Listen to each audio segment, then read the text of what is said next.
บัดนี้จังวันในตอนนั้น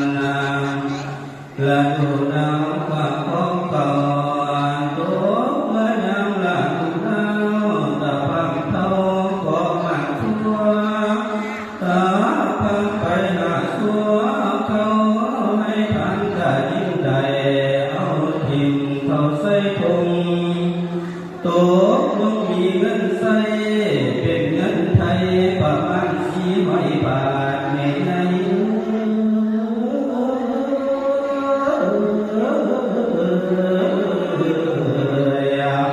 ก็ยึดไปฝากเพื่อนสายทานจะใช้กินขอจดหมดตลอดสิ้นขอจดหมดตลอดสิ้นก็ด้วยรักที่เดิมก็ขึ้นมาเงินเสียวก็มีเงินใส่ยืนใส่ก็มีได้สิมาแทนบอกให้เสียวรอเดียวก็พอได้ก็เลยให้ใส่ลูกสาวอายุ95บัดนี้อายุ95ซื้อว่านางอภิตตาพาเป็นแล้วก็ได้ซึ้งฟ้าพานางขึ้นสู่บ้านฟ้าพานางขึ้นสู่บ้านนั่นว่าอยู่ข้างใน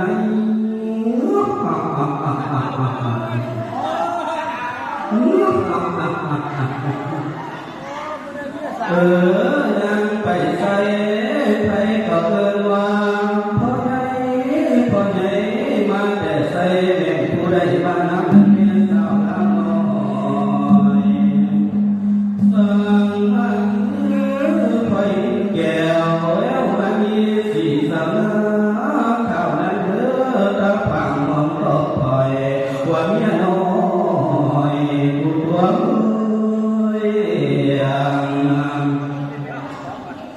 แล้วบัดนี้วันสะเปยคือพังเขามีเมียสาวปัฏฐาปฏิวัติผู้เขาตะพังเขาขนมเดินถามใจเพื่อนจนลงห้องเพลงไทยตอนเข้าวันถามใจเพื่อนจนลงห้องเพลงไทยตอนผ่าน้องสีเข้าวันเพลงบทก่อนกับซอยพอได้ก็ลืมพญาว่ามีเมียเด็กตรงสเปคต้องการทุกเรื่องทุกวันยินเล่นแล้วต้องเข้านอนก่อนบอกเคยยอมแพ้ถึงว่าผมคอยสิเข้ายอมพรบอกคอยมียาลูกก่อนสั่งอยากห้องคาคืออยากสาวหน่อยตกดี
นาเก่งมาบังยัง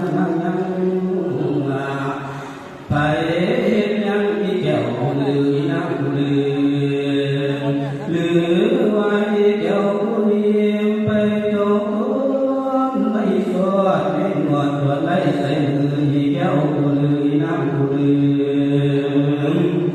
ลือไว้แก้วลือไปโจมไม่บางขันขาดพกมืออีแก้วลือน้ำลือไว้แก้วลือไปโจมไม่ได้กับแก่พกมืออีแก้วลือน้ำลือไว้แก้วลือไปโจมไม่ดูเห็นผู้ยอดไล่ใส่มือแก้วลือน้ำลือไว้แก้วลือสิว่าโตมานั่งให้ขันนำสู่เก้าอามิตรตา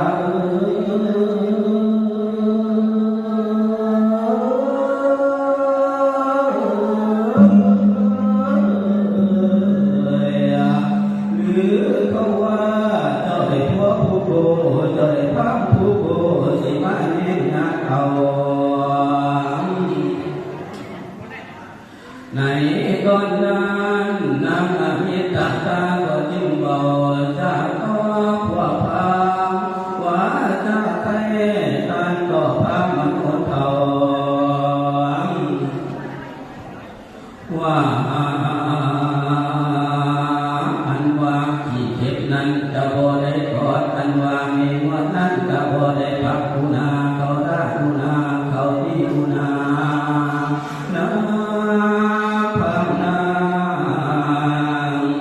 คือว่าอีนั้นคงจะเด็กจนจบมันเลี้ยงออกใส่กุยนั่นก็หายอีนึงนั้นผมคงมันสีงอกคือดังดอกเล่าแถวของมันบอกข่าวพอมันเที่ยวมาแล้วตรงน้ำมันใส่กุยนั่นก็หายอีนึงนั้นตำก็ชอดดาบของมันเป็นสีคอดมันบงก้นใส่กุยนั่นก็หายอีนึงนั้นสูงยาวๆได้จับลอยมันตกต่อยอีนั่นก็หายอีนึงนั้นจ้อยผู้หยาบมันเอาไม่ข้างเนี่ยคนกูอีนั่นก็หาย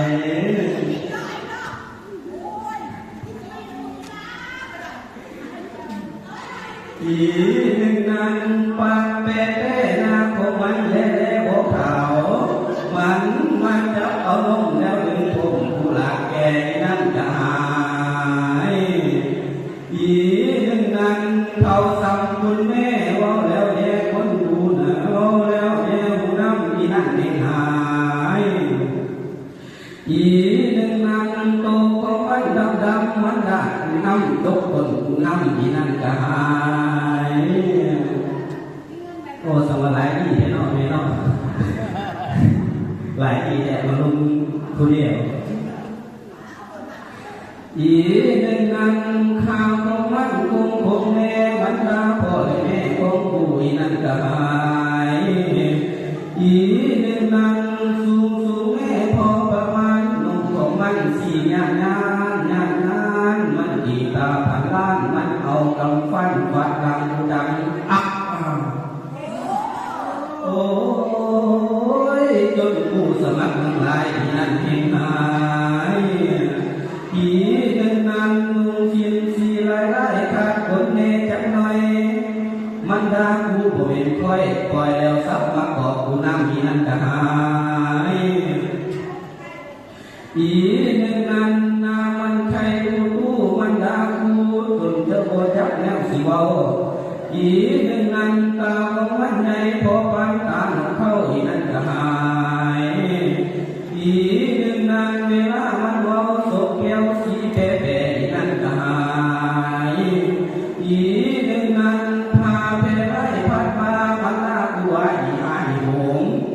อีนึงนั้นพุงของมันใหญ่พอปานหงอีนั่นก็หายอีนึงนั้นคิวของมันคงคือดังดวง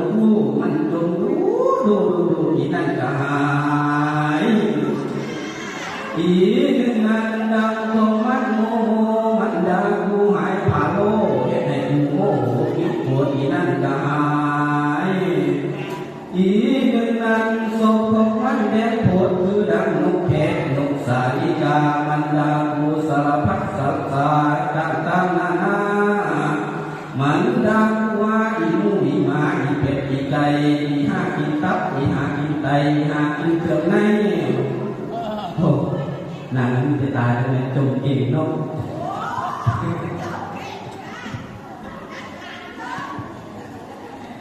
อีหากินเครื่องในอีหาคงน้อยคงใหญ่มันด่ากูหลายมันด่ากูว่าอีแห่งคนหอกคนไม่กูจะได้มันด่ากูจนหัวจักแนวสิว่าสุดท้ายนั้นว่ากูว่าอีผีปอบโอ้ยจนกูได้ทอดเสียงเล่นมามึงนี่แหละนะว่าพาเอ้ยให้เจ้าคอยดูนาเสด็จสมกินสา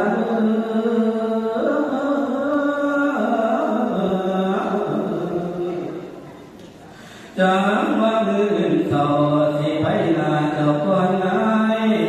พามจึงไปขังเบาดอกนางผู้น้อยอ่อน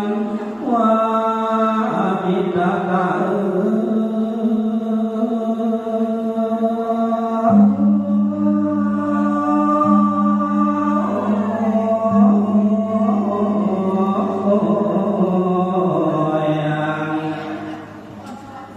ตอนเป็นมี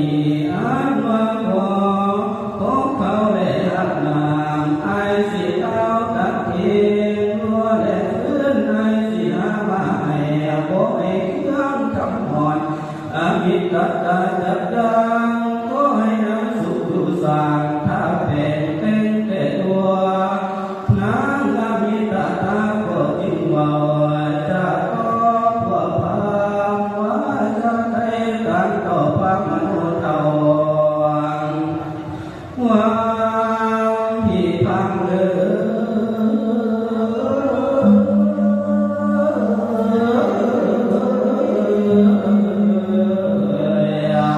คนสิออกจากบ้านเดินซ้ำนำหลังเพิ่นนักว่าขันเจ้ามีคนใส่เจ้ามาเป็นผัวขันเจ้ามีผัวใส่เจ้าผัวเป็นทาสเดินนั้นคุณมันรักคุณบอกไปว่ายิ่งไปรักนางจึงว่าไอ้ผัวนั้นเดินไปเที่ยวก็คนใส่เขาว่าสันวันไทยสัทธาทานเพิ่นกะยิงลูกใส่ยิงกะสิให้กันโตเจ้าหักคุ้มคอว่าไว้ฟังเพียงน้อพาพ่อตอนทุกเที่ยงฟังสำเนียงเมียจ้ากะสังลาเมียแก้วว่ามิตรตาการมีคนมาเสือไม่แน่นอมนำขังของเรานั้นในเจ้าอย่าได้ใครแลเจ้าอย่าได้จำปากกานว่าใครให้แก่วันการสิจำปากกานในนั่งครึ่งห่าง3 กิโลเลยนะนั่งจะจับ2-3 คำแล้วจะปากที่ตานนางมิตรตากันพี่พังได้บานอย่าไหวสานลิ้นผู้บ่าวทำเล่นไว้นอนนิ่งฟังฝ่าวกินข้าวแล้วเรานอนเม้นสีหนาวหรือว่าหวนจะได้เที่ยวไปมาเลยนะจะสิลงเงินจ่าผู้ว่าเป็นปันอีกอันหนึ่งเวลานอนนั้นจะสินอนใกล้ปองอมิตรตาเอ้ยอมิตรตาเอ้ยจะนอนใกล้จะสิใครปองเดี่ยมใส่สู่สิรับรอนนั้นยามนอนอย่าคนเดือดอมิตรตาให้เจ้าเราอมิตรตาเอ้ยกันเจ้าควรต้องดีกะท้อหน่อยคุณดูแจงน้ำอย่าได้ลงไปไท เจส่วนอมิตตาเอ้ยก็อย่าอยู่คิดเฟ้ใต้เสด็จเต็มแล้วปิดไว้ไอ้สิเก็บไปทิ้งข้าวเมื่อน้ำขึ้นมานั้นเพียงหอยเบาสำเร็จสำน้อยมาตามเจ้าญาจางเอาและจบเกียรติเขากันซื้อสู้โซโซตกลงทางละเมียกลางใจเงินเขาข้าถ้ามีเจ็ดสิบเขาให้จำเอาอย่าลืมลายสวยสักพันไปสาธาใหญ่หมดสุโขสมพอแล้วที่โอ้ยลงนาสาธา